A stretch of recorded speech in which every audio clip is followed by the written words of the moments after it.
tout à l'heure, j'ai écouté la conférence de presse de l'ANC qui est revenue sur un certain nombre d'éléments qui ne vient que nourrir ce que nous avons dit.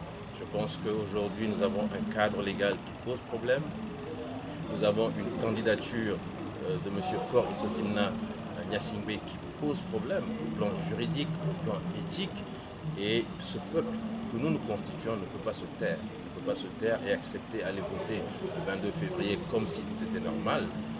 Il faut absolument que nous puissions, face au monde qui nous regarde, dire que toutes ces anomalies sont inacceptables et que le peuple togolais ne normalisera plus l'inacceptable. Voilà, vous le dites, vous menez des actions, mais apparemment on sent dans l'opinion qu'il y a un désintéressement total vis-à-vis de ce processus électoral qui se déroule et par rapport également à l'actualité dont la candidature de M. Faure Gnassingbé pose problème. Comment comptez-vous remobiliser cette population qui est complètement désintéressée? C'est vrai que nous avons depuis 2017 connu des moments difficiles qui ont fait que progressivement la démotivation s'est installée. Mais nous sommes également convaincus qu'un peuple qui a pendant 2 années manifesté sa volonté farouche de changement n'a pas totalement éteint la flamme. Il nous revient donc à nous de trouver des stratégies.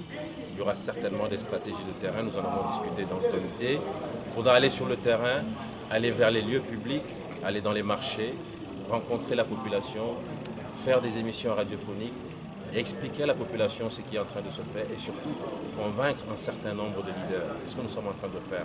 Moi, je suis convaincu que la semaine prochaine, beaucoup de gens seront surpris de voir encore ces leaders qui se battent vraiment pour la démocratie, se mettre avec la société civile pour que le message soit clair. Il faut barrer la route. Il faut barrer la route à ce régime définitivement et cela peut se faire très très prochainement. Voilà, si le statu quo est maintenu, quel sera le mot d'ordre? Vous parlez de quel statu quo? Mais pas par rapport à la démarche de la CENI, ne cède pas à la Cour constitutionnelle qui est là. Alors, vous savez, je pense que cela a été dit tantôt, c'est une bataille qui nécessite l'ensemble du peuple togolais. Il ne s'agit pas pour les leaders de se retrouver seuls face à ce régime. Nous n'avons pas d'argent, nous l'avons toujours dit. Nous n'avons pas d'armes, nous l'avons toujours dit. Nous n'avons que le peuple avec nous. Et si nous nous retrouvons à prêcher comme dans un désert, nous n'y arriverons pas. Il faut tout simplement que le peuple se lève. Vous savez, les gens ont l'impression que le 22 février constitue une fin en soi. Nous disons, si nous arrivons à obtenir le changement avant le 22 février, c'est une bonne chose. Si nous l'avons au soir du 22 février, c'est une bonne chose. Et si nous ne l'avons pas, nous continuerons. La lutte ne doit pas s'arrêter au 22 février.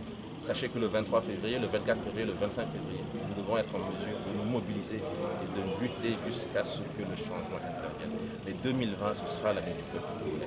Donc, le 22 février n'est pas du tout une date butoir, une date qui siffle la fin de quoi que ce soit. Si nous obtenons le changement d'ici là, c'est tant mieux. Si nous ne l'avons pas, nous allons continuer à nous battre pour que le changement intervienne. Professeur David Doucet, merci beaucoup à vous. Merci.